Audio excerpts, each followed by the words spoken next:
Welcome back to your World Cup catch-up brought to you by the Maximum Cricket Podcast. It is an absolute party at the Eden Gardens as India take the fucking piss out of their biggest threat at Eden Gardens. Kohli equals Sachin. New Zealand make 400 and lose, and England continue to suck. Oh, that is brilliant. It's a hero maximum. On the ground, down the ground, another hero maximum. My name is Munter, and we are joined by Lugsy. Lugsy, have you gotten over the fact that Pakistan have never chased 400? They still haven't, by the way. Yet they've beaten New Zealand chasing 400. Yeah, what's the plan here? We're just going to get straight into New Zealand, or I mean, it's a tough pill to swallow on this Monday night. Let's rip the Band-Aid off. Just your visceral feelings. Just get the emotions out of the way. I'll tell you what's hard about this one, because it does feel a bit weird to even that loss to Australia, because it feels incomplete still. I said it on Sunday, I was like, it doesn't feel like this game's done yet, and yet it is done, and we've lost, and it's a pretty crucial loss. I mean, I can't take anything away from Pakistan. They were very much on track to win the game, but half the job isn't, that getting to half the score and half the overs doesn't mean you get the full way there. Like, the challenge is when you lose a couple of wickets, or, the crickets can change so quickly. So this is by no means sour grapes. I'm not, nothing against the Pakistan team. I think, as I say, their batting was outrageous, and they were on track to win. But you just wish that game played out and we got the full 50 versus 50, because it could have been an absolute classic. I think I would rather that they chased it down than what we had. It feels unknown. It feels like yes, that was very good what they did. Very poor our bowling, but it doesn't feel like we were that bad. Like, it's just like 400 is 400. Like, it's a ridiculous score. Like, to put into context, like the last time, the only other time that someone's chased over 400 is that 434 game. And it's so South Africa chased it 9 down, right? So there's a lot of twists and turns in that. So they were 190 for 1 after 22 overs. Yeah. And also like 280 for 2 after 30 overs. So like they're actually cruising at some stages. But what always happens, there are twists and there are turns. And I just wish that would have been one of the greatest games ever if Pakistan had actually have chased that down. There would have been, like, they wouldn't have done it two down. They would have fallen over at some point. I'm not saying they wouldn't have won. They were at a good platform. Yeah. But I just feel like we were robbed of what could have been an all-time classic. Yeah, no, that's exactly how I feel, mate. I mean, obviously, there's a bit of bias coming in. We win. We win. That's one of the great ones of all time. Yeah, absolutely. I've got no issue with saying that, but I think we're open enough. Like, when we lost that Aussie game, there was no sour grapes. Like, that was a good chase by us. We bowled poorly. The full game got played out and we lost a close one, but it's a ripping game of cricket. We can sort of get over that. That one just feels like, as you say, I mean, I don't want to harp on it, but there had to be more twists in that game. It only takes 1 or 2 wickets, and not everyone's going to come out and strike it like Fakhar Zaman was, or has the class of Bubba. So, it's 2 wickets away, and this is for every team. You're only 1 or 2 away, and the game completely changes. So it would have just been great to see that actually play out. For sure. Right, let's talk about the game, because there are some unbelievable moments of it. Obviously, New Zealand got put in 401 for 6. Rachin Ravindra 108 off 94 balls, 523 runs at 73, striking at 107 this World Cup. The only players to score more runs at a higher strike rate in the history of the World Cup is Quinton de Kock this year. So before this, third 100 of the tournament. No other New Zealand player has more than 2 ever. Not just in one tournament, but like any World Cup game. Rachin has played 8 innings. Just a little bit on Rachin. Oh, myself. Yeah, sorry. Yeah. Yeah, just special. It's really the composure that's the composure and the just the way he looks like he belongs here and like he's always been there. How seamlessly he's just taken to that role at that level. Because I mean, yeah, a lot of people in New Zealand have talked about him being a talented domestic player, but we've seen it especially in this country a lot. That step up can be hugely different. And it's not just like stepping into any old, bilateral series. This is the World Cup. Everything's heightened. The way the composure he has at this level is just insane. And it would just, as I talked about after he got his second ton, like it would just be so cool to have a superstar on your side, like a Sherman Gould sort of talent. I mean, like we all love Kane. Kane's, he's a hero over here, but he's not the sexiest sort of guy. I'm talking about having a real superstar with a bit of a sexiness to him, and I think that's what Ravindra has the chance to be. So, yeah, I mean, sensational so far, and long may it continue. Yeah, well said. Speaking of Kane, he's had probably one of the worst preparations going into the World Cup. Makes me laugh because sort of England's had like a shit tip World Cup, and we'll obviously talk about them, and they're talking about how they don't prepare enough, they don't play enough domestic 50 over. And here's Kane, 6 months out of the game with a knee injury, first game back, breaks his thumb. Like he's just had probably the worst preparation to a tournament, comes back, 95 off 79. He looked as good as I can remember. Like it looked like he just continued his form from the 2019 World Cup 4 years later. Like the power's there as well. Like it's not just he's not just hanging around like some of the Test cricket innings. Like he's hitting that ball like he's like prime Kane. And I think the silver lining of that injury could be that he sort of had time to rest and recuperate his elbow as well, which is obviously been holding him back. So, he just had no right to look that good. No. Dare I say almost even more, a wee bit more aggressive than usual. That's the sort of perfect ODI innings for Kane. A little bit of luck early on, a couple of edges, but I think everyone's entitled to that. The in over cover, just a pleasure when he gets going to see that shot. Just times it so nicely. I mean, a particularly good innings. I think the other thing is, you said, like he had a lot of sort of nagging injuries, I guess, sort of the last couple of years of his career. And then the other thing is he's, playing so much cricket. I think just that mental break, that switch off of the last 6 months, especially like him skipping our sides, like. I can only imagine like that's actually done a bit for him, just having a wee break from cricket to now come in at this time. And yeah, as I say, just looked a bit more aggressive than usual, and just the usual shots were all there. The aggression was there. It was incredible to see really coming back. For sure. If we're going to be negative and I don't mean to be, but. Well, it's not negative. I mean, obviously, we talked about it. Dooley would have been stoked, but I just hate to see a guy go out in the 90s, and Kane just does it so much to me. I hate to see it because I feel seven times. I think 7 times in one-day cricket. I think he's second behind Tendulkar, who was like 16 or something like that. Yeah, so imagine how many tons he could have had. It just rusts me because I feel like hundreds are just so memorable, and 96s just aren't. You need those tons next to your name, don't you? Yeah. I mean, it would be interesting to see if Dooley was on his pins, like just congratulating him for like, trying to get through the 90s as quickly as possible. I think Dooley wants the opposite, like just to continue, like he wants people to accelerate in the 90s, like not just continue the way they are, just like get out of the 90s as fast as possible. Oh, it's a sort of 3-ball maximum. You'd like to do it in 2, 6-4.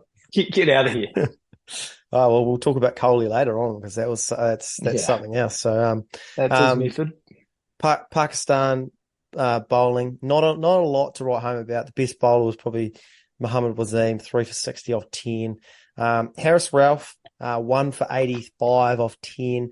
At one point had the most expensive ever by a Pakistani at the World Cup when he finished his spell.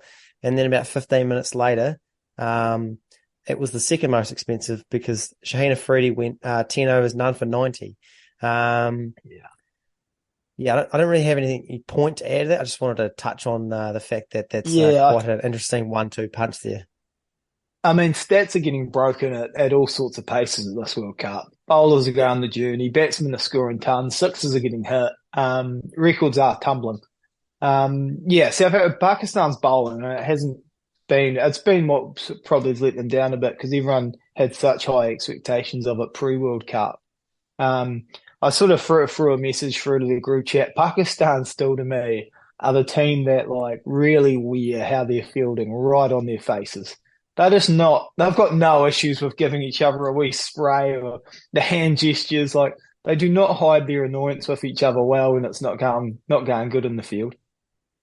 Well, the other sort of side that can just get peeled like that and then just turn around and absolutely destroy it. Like 200 for one off 25 is unbelievable. Like Fakhar Zaman, that innings, like we'll go on about DLS till we're blue in the face, but gee, it would have been nice to just see that going for a little bit longer. Like fastest 100 for Pakistan in World Cups off 62 rocks.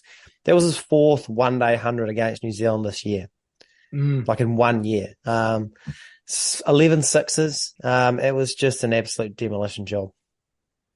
Yeah, it was really that from 50 to 100 that really killed us too. Because he just started striking it disgracefully well. And that wee period when they came back from the first rain break, sort of 21 to 25, I mean, if we had taken a wicket in that area and restricted, there was a chance we would have gone ahead because it was still close-ish, but he just completely dominated that 4-over period. The sound off the bat, just beautiful. Some of the sixes off Sodhi.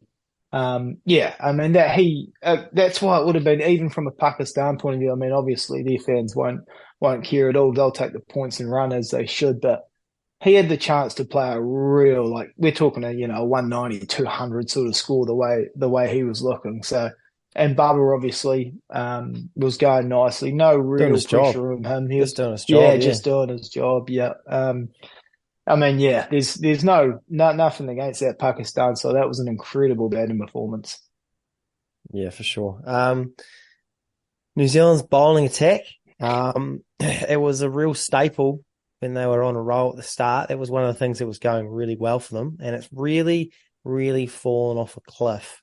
In the last 3 games, I guess South Africa got 350, Australia 388, and then now Pakistan 200 for 1 off 25.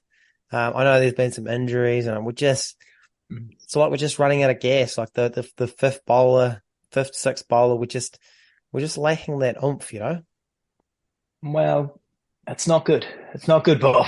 I feel like, to be honest, Trent's, and I don't want to speak badly about him. He's one of our greats, but he has had a poor World Cup. I think he's sort of been poor the whole way through, and we still, even though you can get through without your best bowler bowling well when everyone else pitches in, to me, that's all they're sort of doing. And they've done it well, obviously, but you can't rely. Your best bowlers are still got to be your ones at the end of the day. Like if everyone else is doing it, that's going to get found out eventually. Can I play devil's advocate for Trent Boult? Just do we is there a chance that he's running out of gas because he's been playing a lot of T20 cricket, and he's been asked to bowl 10 overs, probably 20 overs a week, 10 overs each game. And I think potentially he's just running out of gas. These are unforgiving pitches. I was actually, funnily to say that, I was going to bring up this is probably short of a gallop. And it's probably getting found out because what the difference with the World Cup obviously is it's coming thick and fast, couple of games a week. And it does happen the same in bilaterals, but you might only have 3 to get through and then you're done and you're resting up. This is not stopping. So, yeah, I think very fair point. Okay, the race for the semis. There's three teams for that fourth spot. I think Australia are pretty well set for third. So New Zealand's chances, they're on 8 points. Still in fourth place because of net run rate. Their last game is against Sri Lanka on Thursday.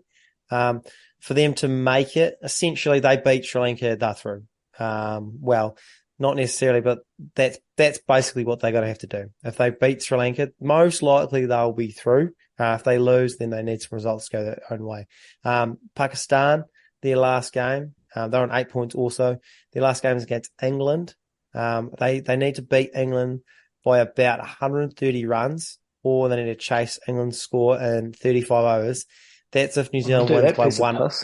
That's if New Zealand wins by 1 run. So obviously, New Zealand wins by more, then that figure goes up, or that overs goes down. So definitely box seat New Zealand, but fuck, you wouldn't rule out Pakistan, the BCCI, the ICC, just looking their lips, looking.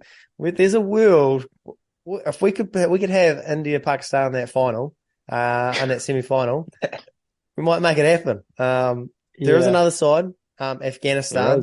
There's a world where they have the box seat. Like they've got 2 games, they're on 8 points. So if they've got Australia and South Africa, that's probably the issue. 2 very good sides. They win both games, they're through. That's as simple as that. If they beat one of them, then unfortunately they're going to need New Zealand and Pakistan to lose because their net run rate is a bit of a shambles.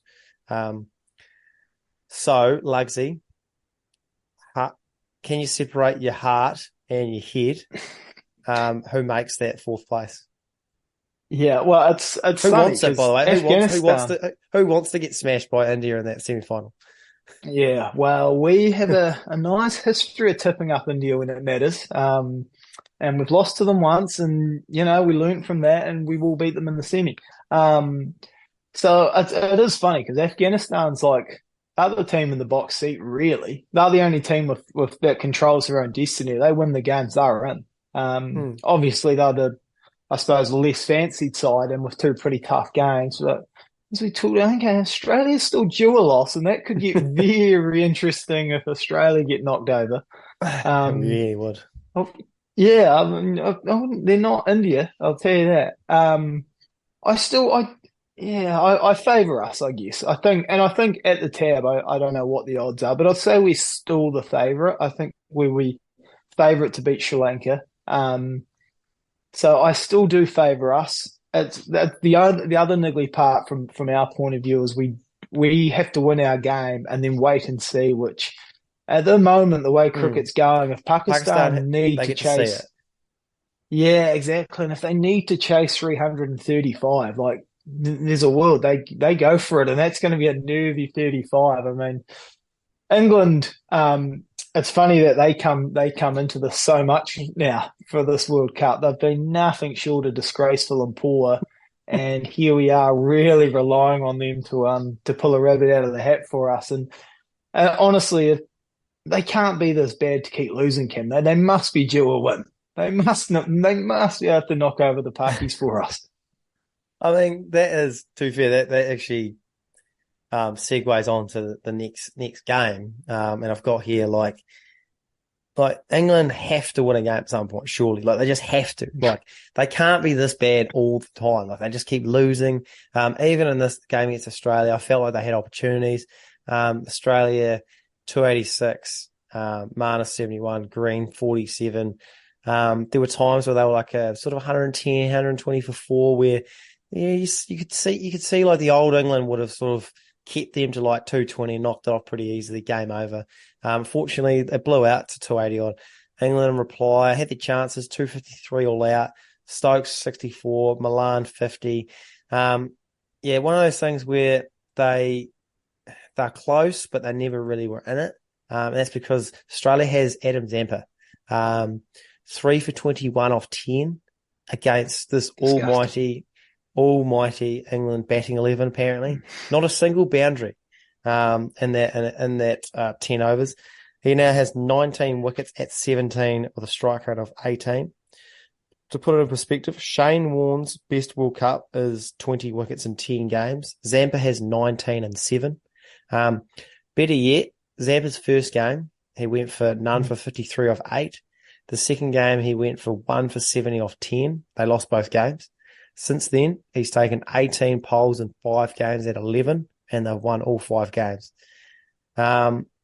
Lugsy, it was a bit of tongue in cheek when we were doing our awards beforehand. Bit of a smoky pick for player of the tournament. I think the odds were about $64 off memory. He's paying $7.50 now for player of the tournament, the third best odds outside of DeCock and Kohli.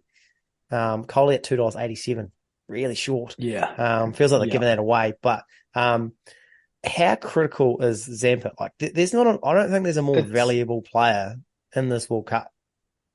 Well, it's absolutely no coincidence that they lost their first two when he wasn't playing well, and since he's got back on the horse, they've got back on the horse because he's been their most important bowler for the last 12, 18 months.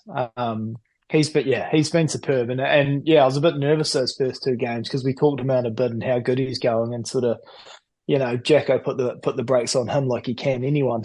But yeah, he has just bounced back to life. I mean, 3 for 21 off 10 in this era. You compare that with Warning, as you say, but the batting at the moment in this tournament is just, I don't think anyone could argue it's the best it's ever been. So to put a performance in like that, incredible. And yeah, his last 5 games, he is the key to them. I think Australia are just, dare I say, starting to build nicely because I think all their seamers got a couple each for the first time they actually bowled as a unit. And sort of that's like the best of what they can do is take a couple early. Stark hits a couple like he did for so long. Cummins and Hazelwood actually bowl out to their best of their ability, and then Zamps comes in with a bit of help from Maxi, and they start to look pretty handy. I'll just touch on England quickly because I don't want to spend too much time on it. But that was probably the first game where I know they've lost all these games and in a lot worse way, but I was just like looking at their side, like their side obviously still talented, but I was watching the game. It's like, I just don't think they have it. Like, I just don't, like that, as you said, like maybe 6 months ago, they would have put the real foot on the throat with Aussie, got them for 220, came out with some swagger with the bat and really knocked that off. But I don't know, they just look timid with the bat. They don't look even close to where they need to be. And even though Stokes and Milan were going for a while, I just didn't think they were ever going to get there. I just don't think they look the same. What I don't understand about England is just how fragile they are. Like, when things go bad for them, they crate it. I mean, I still, like this team before the World Cup, I mean, they currently still hold the T20 and the 50 over World Cups. They're not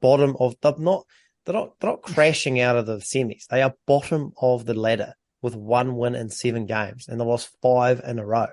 There's no middle ground with them at all. I mean, even when they were a bad test team, they were a horrendous team. They were just a middling team. And like, they're either like, in test cricket now, there's an argument they are the best, best team in the world right now. It's test cricket. You could say that. There was a time where they had lost 16 out of 17 tests. Like, they don't just, when the wheels start spinning, they must, like, I'm just imagining them all in the fetal position, just trying to like get through the day. Like, I don't know how, like this, like as like New Zealand, as middling as we are, that just would never happen. Like, we would never be this bad. Like this era, like those players, I cannot believe it.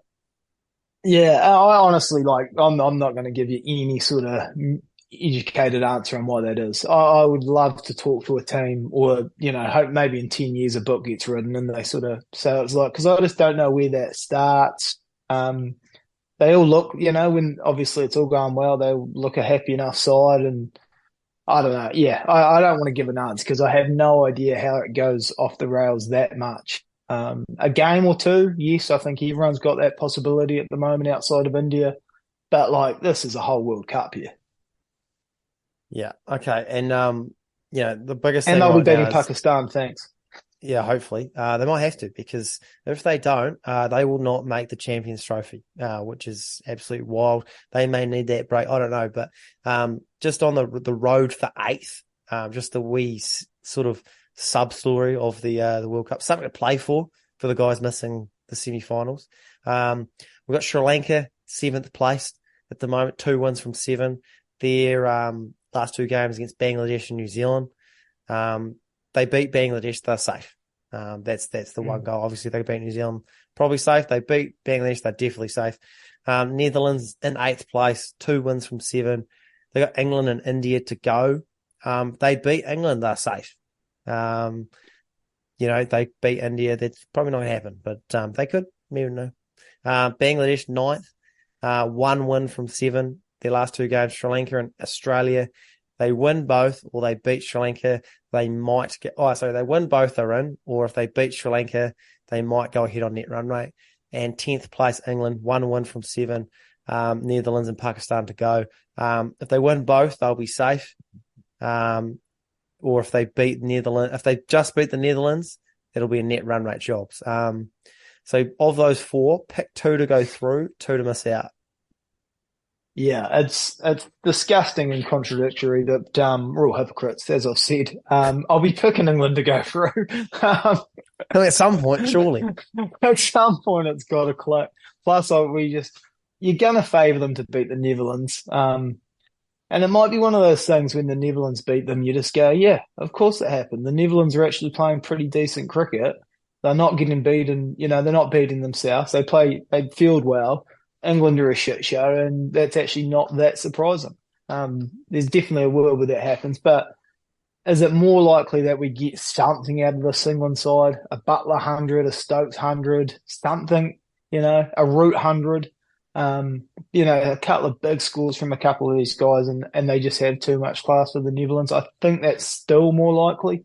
And then just going with my heart here, they've just got to do us a solid and beat Pakistan. So I'll see them winning the next 2. Sri Lanka, obviously, I think they are the other one because despite they'll be losing to us on Thursday, I think they will. What's that? They should beat Bangladesh, shouldn't they? Really? Yeah, I still think they will be. Yeah, I haven't actually minded the Sri Lanka team. I think they just haven't. Yeah, they haven't been quite good enough. But I think in moments they've been quite good. They've got good performances out of players and not been that well as a team overall. But I think they'll be too much for Bangladesh, and hopefully with a bit of safety there, they then won't need to turn it up too much for us. So there's a lot of going for my heart here. Forgive me. Yeah, I don't know if I can pick the Netherlands to beat England. I think I'd need to be wrong. I think I would like to see it, but I could see it potentially. But I think England, they just have at some point it has to click, surely. So I think England and Sri Lanka for me. Kohli equals Sachin, and India take the absolute piss out of their nearest contender. It was billed as a heavyweight contest. Didn't really live up to that. That result will make Sri Lanka feel a little bit better for getting a roll for 50. But in the first innings, India, 326 for 5.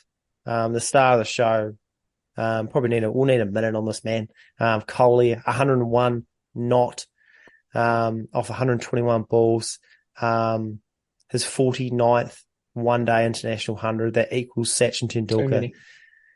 In this World Cup, he now has 543 runs. That's second behind de Kock. He averages 108 in this World Cup. His career stats in one-day cricket, 13,826, 4th all-time. His average, 58.48, the 3rd all-time. There's no limiting games. It's just, that's it. He is the 3rd highest. And he's played 289 matches. Now, to put in perspective of all the people around him, they've played way less games. If you combine the other batsmen in the top 6 averages in games played, obviously Kohli's 3rd, so the 5 other batters, you combine them, it's still less games played than Kohli, such as his excellence for such a period of time. Maybe I'm getting a little emotional, but I'm gonna miss watching Kohli. I really am. It's the twilight of his career, and it's just every time you see him score runs, I love it because you may not see another one. Yeah, this is a big moment. I think everyone pictured it, didn't they? he's going to go out on the shoulders. Just a lot I'd like to talk about him about. Like one of the most crazy things, and I think it's one of those things that is really reserved for like, we put him on the Ronaldo sort of, Jordan sort of, these guys that how far through his career he is and how hungry he still looks is incredible. He still celebrates every wicket like an absolute nutcase. He still goes out to bat, swaggers out to bat. He still celebrates every 100 massively. Like his hunger for the game this far into his career is just insane. And there's not much point talking about his actual stroke play and the actual talent because I think everyone listening will be well aware of that. But it really stands out to me now, like every game he plays, just the hunger he still has, the love for cricket he has. And I think it's just a real, like, this is the capstone on this career. Like he needed this moment, I think, to go out really. I'm not saying he'll go out, but I feel like a tournament like this, like Sachin had at the end there, is like, it's like, this is Kohli's tournament. This is the end of, like, this is the real moment in his career, especially if they end up winning this. Where people are going to be like, that end of the career, that World Cup is really cements him as like an elite of the elite. Yeah, I think, if you're doing the LeBron Jordan, if you're doing like the Kohli versus Tendulkar argument, like you can see Kohli and all the Indian players. Like obviously you can see it. We've talked about the looks wise, the fitness, the fielding, like the professionalism, but also like the raw, the competitiveness, the ruthlessness. Like this side is just, it's a buzzsaw. Like, and it's just like they're not taking any prisoners, and this feels like a culmination of Kohli's career.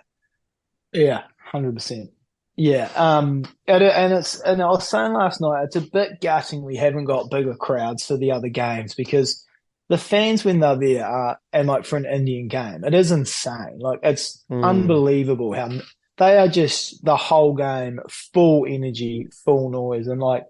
It would have been the same with Sachin, but it is all built around that Kohli side. Like this is a real, I've said it before, but a guy an Indian fellow at work just said like he just changed a generation of guys that just looked up to him, wanted to play like him, feel like him, look like him. Like that's an insane sort of thing to do for a country. Like sort of speaking of like the crowd and the show, are you enjoying them dominate like I am? Because there's obviously talks about how uncompetitive this tournament is. And yes, like some of the games aren't great. And there's a part of me that I'd like to see a few more close games. But there's another part of me that enjoys excellence. Obviously, I'd love the Kiwis to sort of tip them up. And I'll be backing our boys all the way. But, there's been two moments in this World Cup where India have been sort of slightly behind. New Zealand, they were 220 for 3 after 40 overs, had a platform, didn't work out, got 50 in the last 10, lost comfortably. And then when Australia had them like 3 down for 4 or some shit like that. Apart from that, it's been India on top of every game in this cup. And I love it. And I just want to see what this team can do. I want to see the boundaries being pushed. It reminds me of like the 73-9 Warriors, just the ridiculous records they would do. And there was a show every time they played. I love an underdog story, but, I want to see what they can do against the Netherlands. Like 450 runs. Like, can they win by that? Like, I just like, where are you at with watching this team go ballistic? Oh, I mean, you're talking to the guy that said his favourite part of the Rugby World Cup is when the big dogs put 90 on the minnows. And it's even funner when the big dogs put 300 on the minnows and then on the other big dogs. India at the moment are like, when you did PE at school when you're like real young and they separate the teams, but you and the boys know it's coming, so you put yourself 4 apart. So then the teacher does the teams and you all get together and you just dominate for a while. You've got the 5 guys that play sport all on the same team just running amok. That's what it seems like this Indian side. Like they're just so far above at the moment. It's insane. Like I can understand, people want a competitive World Cup. And outside of India, I think everyone else is close. That's what's been good about it. Like even the smaller nations have got up and won games. But I mean, like these last two games have really been like, holy cow, this team is so far above. I mean, yeah, I think Warriors great thing. They're a bit Melbourne Stormite for us. Like it's inevitable how Roman Reigns, these sort of great champions. Yeah, Roman Reigns, that's a good one. Like that. I suppose we'll touch on the bowling innings. Obviously, South Africa all out for 83. Jadeja 5 for 33. Like it's bad when you had that ball when Maharaj spun that one past Gill, and instead of like thinking, oh, South Africa have a chance here, like that's turning a bit. All you can really think of if Maharaj can do that, what's Jadeja going to do on that pitch? And the answer is clean them up for 80 odd. That's what we're dealing with. But should we touch on that review? And I apologize to everyone that got a Snapchat of me just commentating through this review. But it still speaks to the insane confidence these Indian players play with. Like Gill's basically looked at the umpire and said, I'm pretty sure that wouldn't have bowled me. So you're going to have to send that upstairs. Like he got clean bowled and he's literally got them to check it. You didn't even have to use a review. Like there wasn't even. I don't know how there's not one person that has, like the umpire, not Kohli, not the fielders that's gone, mate, that's just bowled you. Like there's I don't know what we're doing. Like that's clean you up. How has no one said there or just had the balls to say it? So and what tricked me is you go the umpire does say going up for not the third umpire goes checking the review for bowl, which you don't hear often. Oh shit. Anything else you want to touch on before we take off, Lugsy? No, I just think India juggernaut. I mean, if you're not enjoying it, try to, because it's a pretty exceptional thing we're seeing from them. Especially at this moment, like their games are just a different level of entertainment to everything else at the moment, just because the crowd is so big, and it's just so loud, and the reception Kohli gets is just insane. So, go out of your way to watch the last Indian game, and then. Good luck to the other sides, and let's hope a few things break our way if you're a Kiwis fan. 100%. That's us for another episode. I hope you enjoyed the show. If you have, please do hit that like and subscribe. We are dangerously close to that 500 subs on the YouTube. Thanks to Lugsy, of course, and we will catch you all next time.